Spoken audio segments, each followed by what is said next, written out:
Salam sejahtera, anda sedang menonton Awani Global bersama saya, Naila Hudam. Dan 24 tahun lalu pada 21 Mei 1998 di Istana Presiden Jakarta, Suharto mengundur diri sebagai Presiden sekaligus mengakhiri rejim Orde Baru atau New Order yang berusia 32 tahun ketika itu. Dan beberapa tuntutan diutarakan untuk memulakan reformasi. Antaranya mempertanggungjawabkan Suharto dan kroninya, menghapuskan dui fungsi Angkatan Bersenjata Republik Indonesia, menghapuskan rasuah dan nepotisme, autonomi daerah seluas-luasnya, pindaan Undang-Undang Dasar 1945 dan menegakkan kedaulatan undang-undang.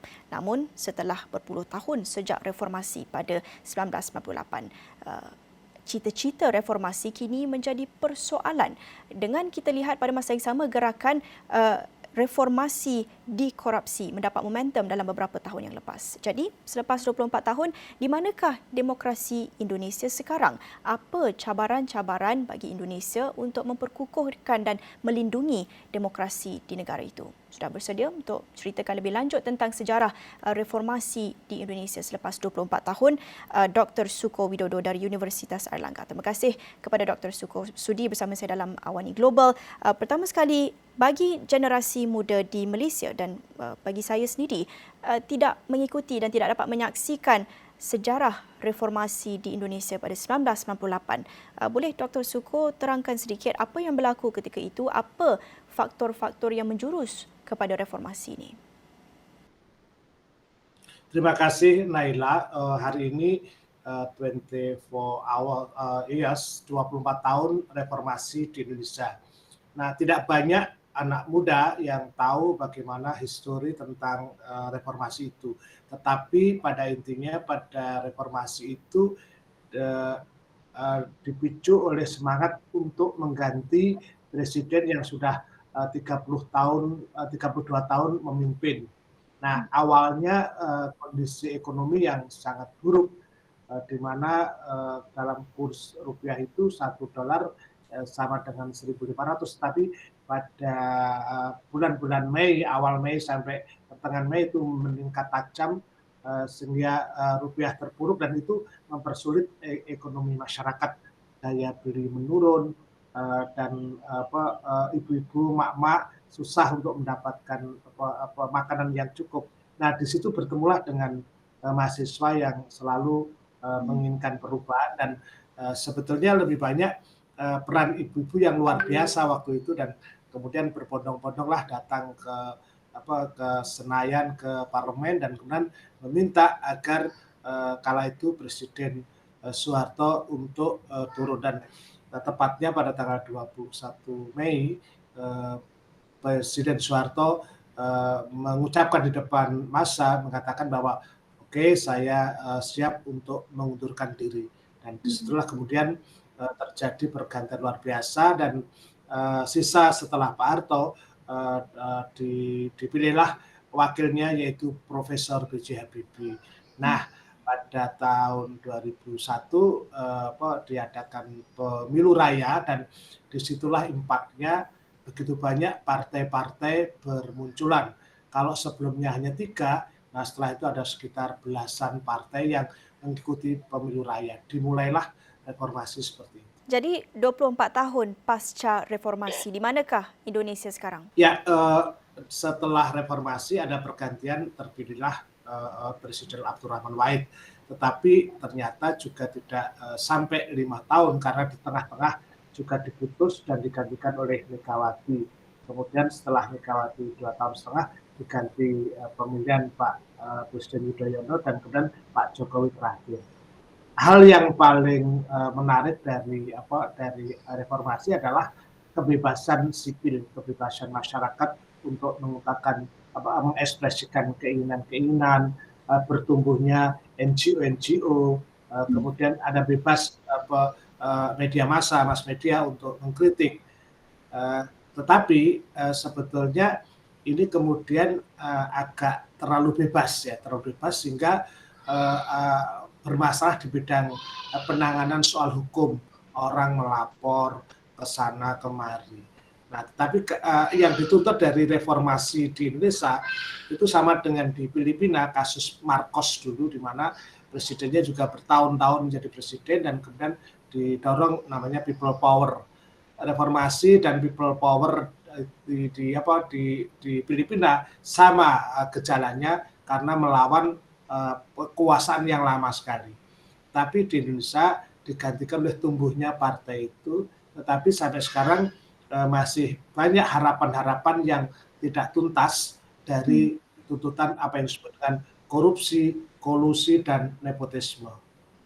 Jika pada awalnya korupsi itu dituduhkan pada Soeharto, tapi kondisi sekarang karena pengawasan hukum yang agak tidak bagus, itu korupsi sedang ada di mana-mana dan masyarakat sedikit banyak agak kurang percaya dengan keadaan ini. Kita lihat ada pelbagai tuntutan yang dibuat dalam gerakan reformasi itu seperti yang Dr. Suko terangkan tadi, ada tuntutan untuk kebebasan masyarakat khususnya bagi NGO dan juga media, ada tuntutan untuk juga menghapuskan rasuah dan nepotisme, dan tentunya ini masih lagi berdepan sedikit cabaran pada masa sekarang. Jadi bagaimana Dr. Suko melihat evolusi perjalanan pergerakan tuntutan reformasi yang dibuat pada 1998 dan sehinggalah sekarang? Pastinya tuntutan yang sama masih lagi dibuat tapi dalam konteks yang berbeza sekarang, kan?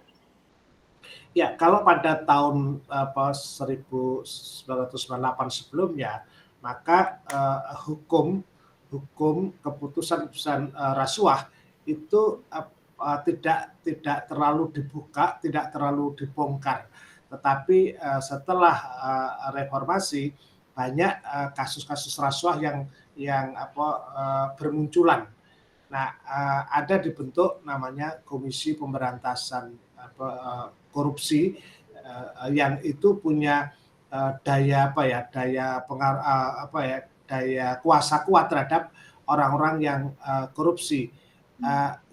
Saya melihat bahwa begitu banyak pejabat-pejabat seperti bupati, gubernur, dan orang-orang tokoh yang dibawa ke penjara cukup banyak sejak reformasi, cukup banyak, Pak, bukan hanya puluhan tapi ratusan. Itu tunjukkan bahwa ada keseriusan di bidang hukum. Tetapi kritik yang harus kita cabar bahwa barang siapa yang ada kuasa di partai masih lolos, masih tidak bisa diambil. Hanya lawan-lawan politik yang biasanya tidak kuat itu baru diambil korupsi. Jadi pemberantasan rasuah cukup bagus, tetapi masih tebang pilih, belum secara adil dilakukan. Ya, tentunya cabaran yang sama di Malaysia, kan. Tapi kalau kita nak bercakap tentang soal demokrasi, tentunya kita tidak boleh lupakan gerakan reformasi di korupsi baru-baru ini dalam beberapa tahun yang lepas. Adakah Dr. Suko melihat gerakan reformasi di korupsi ini cubaan untuk menghidupkan semula gerakan yang pernah berlaku pada 1990-an itu, atau ini dilihat sebagai satu manifestasi yang baru? Ya, kita lihat memang dalam beberapa tahun ini ya, 2 tahun ini bermunculan gerakan-gerakan mahasiswa untuk menekan pemerintah agar melakukan pemilu raya sesuai jadwal. Terus kemudian ada permintaan agar harga-harga diturunkan, korupsi diberantas. Mahasiswa di mana-mana melakukan pressure, demo terhadap pemerintah, utamanya misalnya berkaitan dengan kemarin yang harga minyak goreng yang begitu melangit, padahal Indonesia adalah produsen sawit biggest terbesar di dunia. Ada apa harganya kemudian tidak bisa dijangkau oleh emak-emak. Nah, ini yang sekarang mahasiswa sedang berdiskusi, berkumpul dan sudah melakukan tekanan-tekanan terhadap pemerintah. Dalam terakhir sekitar mungkin dalam 1 bulan terakhir ini cukup frekuentif mereka melakukan itu. Soal protes atau demonstrasi yang kita lihat berhubung dengan isu minyak ini, seperti yang Dr. Suko terangkan tadi, pada 1998 antara faktor yang menjurus kepada reformasi adalah kondisi ekonomi, yang mana kita tahu situasinya mungkin berbeza pada ketika ini, tapi kita tahu di seluruh dunia berdepan dengan isu yang sama, isu ekonomi, iaitu kenaikan kadar inflasi yang kita lihat di Indonesia sudah pun banyak protes dan demonstrasi yang digerakkan khususnya berhubung dengan isu minyak ini. Adakah Dr. Suko melihat kondisi ekonomi sekarang boleh menjurus kepada gerakan yang sama pada skala yang sama? Ya, pemicu utama di dalam gerakan itu kan biasanya memang ekonomi. Tetapi sejauh ini memang pertumbuhan ekonomi kita sudah mulai bagus. Jadi itu yang kemudian dan bagusnya pemerintah membuat program-program seperti bantuan, pemenuhan. Tetapi ini tidak cukup kalau kemudian tidak segera solusinya masyarakat diberi kesempatan misalnya kerja atau kemudian usaha secara memadai, maka ini akan menjadi explosion, ledakan. Nah, bedanya kalau pada gerakan reformasi ini kan musuhnya satu, kekuatannya satu dan yang melawan banyak, anak-anak muda, kelompok NGO, partai misalnya. Nah, sekarang posisi kuasa itu agak koalisi. Pemerintah ini koalisi sehingga punya kekuatan banyak, yang lawan juga banyak juga, jadi agak imbang gitu loh. Itu yang membedakan antara dulu pada 98 kuasa pada tunggal, pada satu orang, tapi sekarang kuasa pemerintah itu didukung oleh kekuatan elemen-elemen yang banyak sehingga ada keimbangan antara tekanan dan kuasa itu yang membuat kondisi sekarang ini juga tidak bisa begitu saja eksplosinya sebesar waktu 98.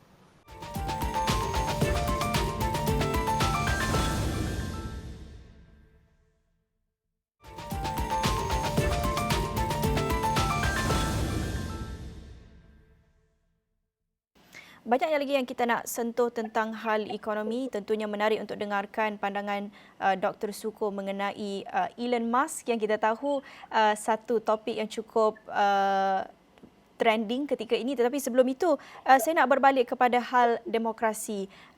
Bagi Dr. Suko, apa cabaran terbesar buat demokrasi di Indonesia ketika ini? Peranan atau posisi politik partai itu yang kurang down to earth, kurang memberikan partisipasi kepada masyarakat. Seharusnya dengan partai yang cukup banyak, mereka lebih banyak melakukan komunikasi kepada rakyat sehingga agar rakyat tidak marah. Agar juga di dalam pemilu raya mereka menang kalau mereka mau buka. Jadi kritik saya adalah ketika reformasi ada banyak partai politik mendaftar dan dia bertugas untuk memberikan suara bagi rakyat. Tetapi dalam kenyataannya partai politik kurang mengakomodasi atau kurang menangkap aspirasi masyarakat, kurang memperjuangkan. Itu soalnya. Dan kalau partai politik terus mereka diam, tidak aktif melakukan komunikasi, maka rakyat bisa marah. Menarik Dr. Suko menekankan pentingnya partisipasi masyarakat dalam demokrasi, kerana itu juga satu cabaran besar buat Malaysia, di mana kita lihat dalam beberapa pilihan raya pada peringkat negeri, PRN baru-baru ini di Melaka, di Johor, penglibatan ataupun kadar peratusan keluar mengundi itu amat rendah dan agak membimbangkan, terutamanya dalam kita menuju ke pilihan raya umum yang akan datang kan. Bagi Dr. Suko, ini juga kita lihat satu isu yang banyak dibincangkan dan juga menjadi salah satu fokus bagi protes-protes demonstrasi yang digerakkan berhubung dengan Presiden Jokowi yang mungkin sebelum ini dikabarkan akan melanjutkan tempoh pemerintahannya yang sudah berulang kali beliau nafikan berulang kali. Tetapi Dr. Suko melihat kepada potensi ini dan bagaimana ini dibincangkan dalam masyarakat Indonesia. Ya, sudah jadi banyak umum. ada muncul keinginan untuk perpanjang episode Pak Jokowi atau pilihan tetapi secara undang-undang yuridis tidak dibolehkan. Nah, siapa yang memunculkan? Yang memunculkan adalah partai politik yang kebetulan ketua partainya ada masalah secara hukum sehingga seperti tersandera.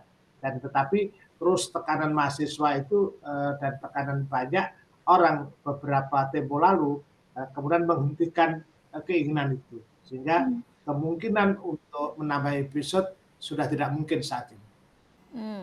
Okey, Dr. Suko, saya nak beralih kepada ekonomi yang kita tahu, kita sudah bincangkan sedikit tadi, tapi kita tahu hal pertumbuhan ekonomi ini satu tumpuan utama bukan saja bagi Indonesia tapi bagi negara-negara di Asia Tenggara, itu antara tumpuannya terutamanya dalam proses pemulihan pasca pandemik COVID-19. Tapi kita tahu pada masa sama rasuah, korupsi, nepotisme ini masih lagi menjadi satu gejala, masih lagi berleluasa meskipun dalam era pasca reformasi. Sama juga situasinya di Malaysia, kan? Bagi Dr. Suko, macam mana kita nak lihat isu rasuah, isu korupsi ini dalam konteks ekonomi? Apa sebenarnya kesan korupsi ini kepada pertumbuhan ekonomi di Indonesia yang kita dapat lihat dalam tahun-tahun, dalam dekad-dekad yang lepas ini sejak reformasi sehinggalah sekarang? Ya, kalau korupsi ini kan bisa membuat pencurian uang negara yang seharusnya untuk perkembangan masyarakat, untuk dibantukan agar masyarakat diberi kesempatan. Ketika rasuah uangnya diambil oleh penguasa-penguasa itu, otomatis berkurang, sehingga visi tujuan untuk meningkatkan ekonomi itu menjadi tidak ada modal yang cukup besar. Yang kedua, praktek rasuah itu biasanya muncul karena perizinan usaha, sehingga orang yang tidak punya modal cukup kuat, dia tidak ada kesempatan untuk secara adil untuk berbisnis, sehingga bisnis hanya dikuasai oleh mereka-mereka yang bekerja sama terlibat rasuah dan hanya dimiliki oleh segelintir pengusaha. Tidak adil itu yang terjadi dalam catatan terakhir itu seperti itu. Kalau kita bercakap tentang soal ekonomi, kalau kita nak lihat dari persepsi masyarakat di Malaysia dan mungkin sama juga dari persepsi rakyat di Indonesia, selalu pastinya akan dibandingkan antara kedua-dua negara ini, kan? Dan bagi layman, bagi rakyat umum akan melihat soal pelaburan asing FDI itu sebagai salah satu pengukur ataupun indikator pertumbuhan ekonomi. Dan menarik untuk kita merujuk sedikit kepada laporan baru-baru ini melihat Presiden Jokowi bersama dengan Elon Musk, atau apa yang orang panggil Mas Elon, di Amerika Syarikat ketika sidang kemuncak bersama Amerika Syarikat. Ini menjadi topik hangat bagi rakyat di Malaysia melihat kepada usaha pemimpin Indonesia mendapatkan pelaburan asing, dan tentunya ini dibandingkan dengan pemimpin di Malaysia yang dikritik tidak melakukan secukupnya untuk mendapatkan pelaburan asing, terutamanya pasca pandemik. Melihat kepada soal pelaburan asing ini dan juga keyakinan terhadap pemimpin, sedikit perbandingan yang boleh dilakukan antara kedua-dua negara ini dalam kita membincangkan soal ekonomi, kan? Pandangan Dr. Suko. Ya, sebetulnya justru saya kagum sama Malaysia yang bisa mandiri. Justru mungkin kita harus belajar kepada Malaysia.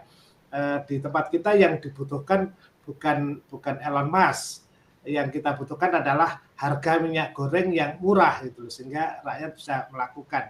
Nah, berkaca dari pengalaman apa yang membuat Pak Jokowi itu masih dicintai masyarakat, sebetulnya adalah pembangunan yang nyata di bawah. Semisal memasang harga minyak oil itu premium itu sama mulai Jakarta sampai Papua. Kemudian membangun jalan-jalan tol yang menghubungkan daerah. Nah, selama ini kan dengan Cina modalnya, tetapi terakhir kami lihat agak kesusahan. Kemudian mencoba untuk cari bantuan ke Elon Musk. Nah, ya bagus-bagus saja, Gus. Tetapi menurut saya itu tidak kita belum sampai menjangkau pada antariksa jauh lah karena Elon Musk kan di bidang itu. Seharusnya saya lebih lebih lebih lebih refer kalau Pak Jokowi belajar dari sejarah berhubungan dengan pengusaha-pengusaha ASEAN, misalnya dari Singapura, dari Malaysia, dari Filipina, mengundang bisnis satu regional yang itu hasilnya akan lebih bagus daripada kita mendatangkan jauh dari Elon Musk. Saya sendiri dan banyak orang tidak terlalu yakin bahwa Elon Musk akan bersedia untuk berbisnis di Indonesia. Dr. Suko, dalam kita bercakap tentang peringkat rantau Asia Tenggara ini, seperti yang Dr. Suko cakapkan, lebih menarik untuk kita lihat lebih banyak kerjasama ekonomi di peringkat Asia Tenggara, di peringkat ASEAN itu. Saya nak berbalik kepada hal demokrasi yang kalau kita nak bincangkan pada peringkat serantau, menarik juga untuk kita lihat perkembangan politik di Filipina di mana kita lihat diangkat semula legasi keluarga Marcos baru-baru ini dalam pilihan raya dan ada pihak yang khawatir melihat kepada kenaikan kuasa pengaruh Marcos ini mungkin juga akan memberi petanda bahawa kuasa atau pengaruh pemimpin authoritarian ini mungkin akan kembali popular di Asia Tenggara dan mungkin juga di Malaysia, di Indonesia. Pandangan Dr. Suko, kalau khususnya melihat di Indonesia, ada potensinya berlaku pada masa depan bagaimana? Ya, sejarah selalu berulang dari terutama yang muncul dari partai dinasti. Di Indonesia misalnya juga ada anaknya Pak Presiden Pak Jokowi menjadi mayor di Solo, kemudian menantunya di Medan. Anaknya SBY yang pernah presiden juga punya kuasa di Partai Demokrat. Anaknya Megawati sekarang menjadi ketua DPR Parlemen Republik Indonesia. Mereka sedang berkompetisi. Kalau sejauh di Indonesia waktu itu ada undang-undang yang melarang anak langsung atau cucu langsung untuk maju untuk memotong nepotisme, tetapi undang-undang itu gagal, tidak berhasil dan sekarang dibolehkan. Saya saat ini tidak terlalu khawatir praktek itu di Indonesia tidak jalan karena apa? Karena masyarakatnya hasil besar dari impact dari reformasi itu adalah kecerdasan demokrasi dari generasi yang sekarang ini. Generasi muda seperti Seusa Naila yang cerdas, smart ini di Indonesia berani untuk menyuarakan. Jadi kalau ada pejabat yang salah, ya protes lewat media sosial media apapun. Jadi saya kira peluang untuk kembalinya penguasa lama itu agak susah di Indonesia.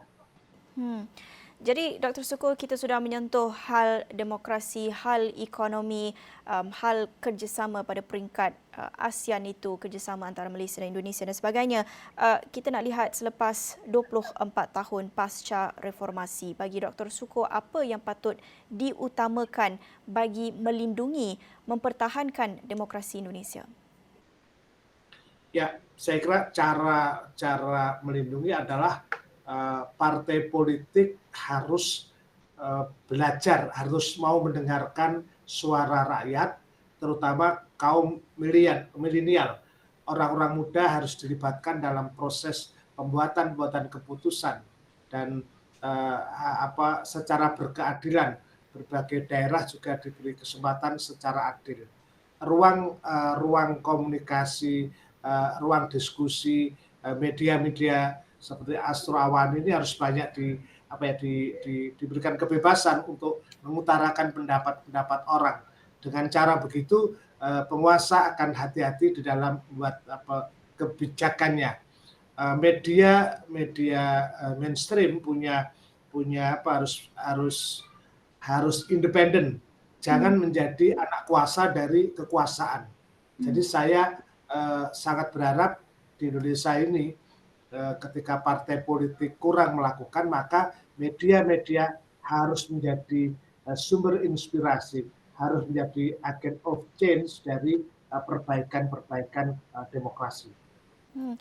Kita ada sedikit lagi masa Dr. Suko dan menarik untuk kalau kita dengarkan sedikit penjelasan atau pandangan Dr. Suko kalau kita nak bercakap tentang soal perlindungan demokrasi dan pengukuhan institusi peranan yang dimainkan parti-parti politik dalam konteks Undang-Undang Dasar 1945 yang kita tidak sempat untuk kupaskan sebentar tadi, tapi kita tahu ini satu elemen yang cukup penting dalam konteks reformasi pada 1998 kan, UUD 1945 ini, di mana UUD dalam konteks 2022 sekarang.